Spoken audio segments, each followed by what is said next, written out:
So back again at the start of a new year, and this is the first video I've put on since before Christmas, and I must admit it did get off to a very cold start.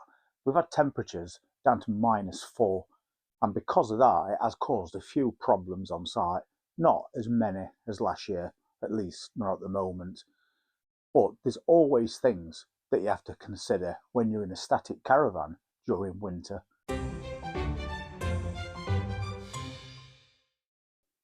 And one of the main things is frozen pipes. So we'll take a walk down to the other side of the site. But if we take a look over at field, you can see quality of picture that we've got. We'll move a little bit farther down. But we have really got some nice countryside views. Well worth a walk if you can stand a little bit of cold. And as you can see background, it's still very cold. And it just so happens I've just spotted a problem, and I can hear it as well. Somebody's definitely got a problem with the van. Let's go and check it out. It looks like the guy's in, so he's obviously not aware of the problem he's got. That is something I need to sort out as soon as possible. He's got a burst pipe somewhere and it's flooding underneath the fan. It's just down there. You can see that pouring out. I'm going to have to turn mains off straight away. There's lots of water stood here. It's got to be really careful. That is the main feed.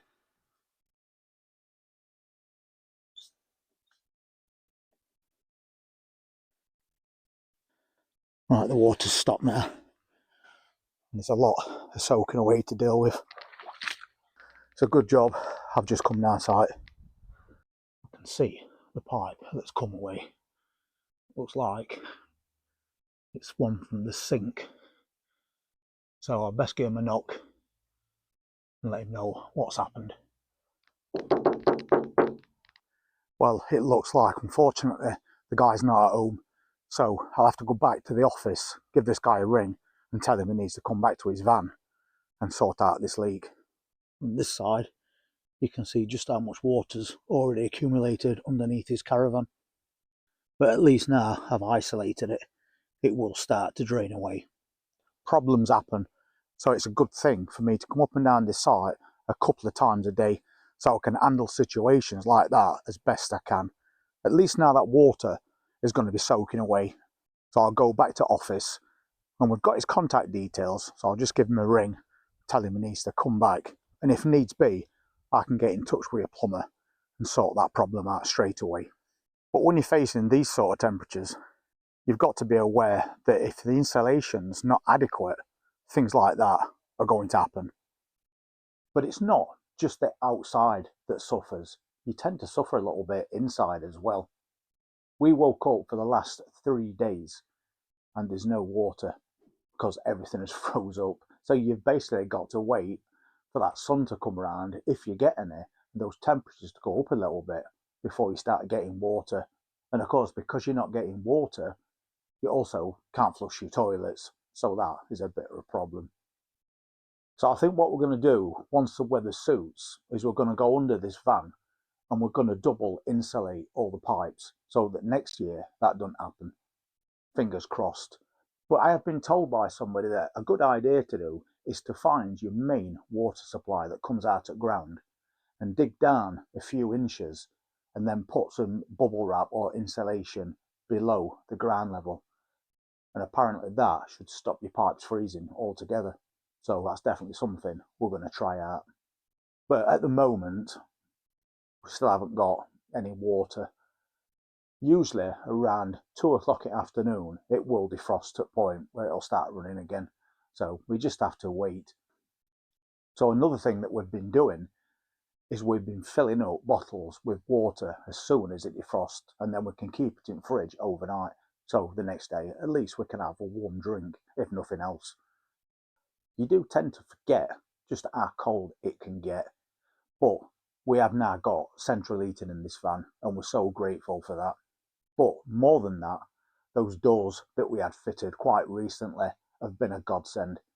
And I'm sure you've all been wondering if they made that much difference at all. And the answer to that question is definitely. It was only a couple of days after we had those doors fitted that we realised just how much longer this room holds its heat. So during these colder days, that's been a massive advantage. And of course, it's also saving a little bit on gas as well, which is something else I've been doing quite regular, delivering gas bottles to people, because as those temperatures drop, the heating stays on for longer. And I did 6 gas bottles in one afternoon, and that was pretty much to everybody that's on site. You don't want to be running out of gas at night time, and it's not that I wouldn't go and get them one if they really needed one, but you've also got to connect that up, and it's not ideal to be messing about with gas cans when it's dark. And just in case you haven't seen those new doors that we fitted, I'll give you a quick look. So there you go. If you haven't seen those before, that's what we did. We partitioned this area off completely from kitchen. And as I've just mentioned, it has made a massive difference to keeping this area warm. Well worth doing. But moving into the kitchen area, we still haven't got any water. But it'll defrost at some point today. And that's why we keep in various containers with water in. But we have also got that new fridge freezer that we bought. And inside there, there's also a water container, so we keep that full as well. I would suggest to anybody that's got a static caravan, if you've got an area like that and it's possible to partition it off, I would definitely get that done. It's well worth the time and money, and in the long run it basically pays for itself because you're saving money on gas. So hopefully you've noticed that the picture quality is now a lot better. We invested in a new camera, and it actually wasn't the first one that I bought. I did buy another one, and it's called an action camera, and they're supposed to take amazing quality videos up to 4K. Unfortunately, it definitely was not what it said on box. I bought one, had it delivered. When I tried it out, I was very disappointed with picture quality, and the audio was terrible. And these cameras don't have a facility either, or this particular model doesn't, to fit an external microphone.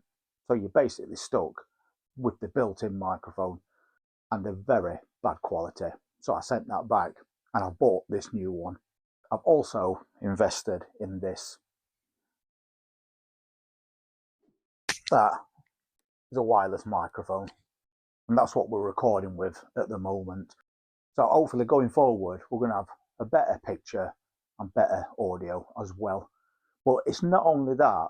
You may have noticed when we was walking around site, because you're actually holding what they call a selfie stick with your camera on, you can't help but bounce around with it.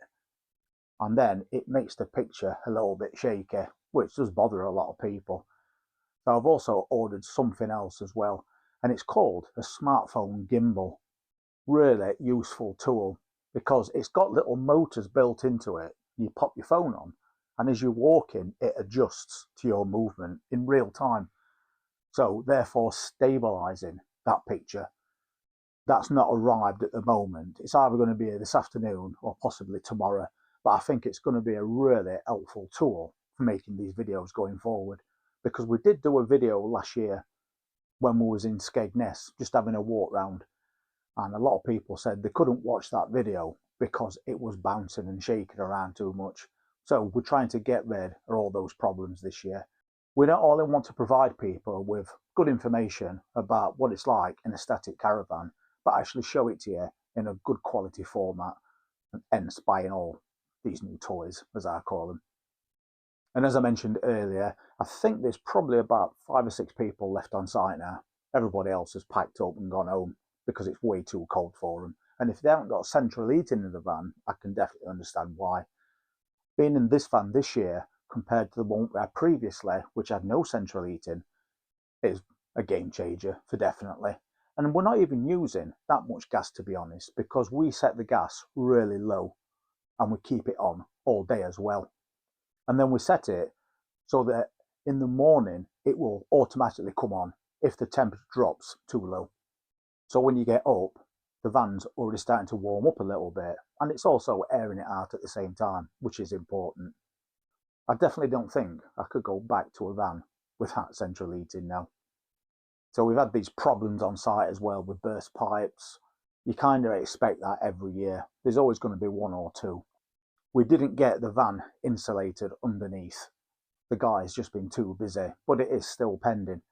So we're going to get the entire thing insulated underneath. And at the same time, we'll get more insulation on all the pipes as well. Then hopefully, we won't have the problem that you've just seen. No water. So we had a very quiet Christmas and New Year, because that's just the way we like it.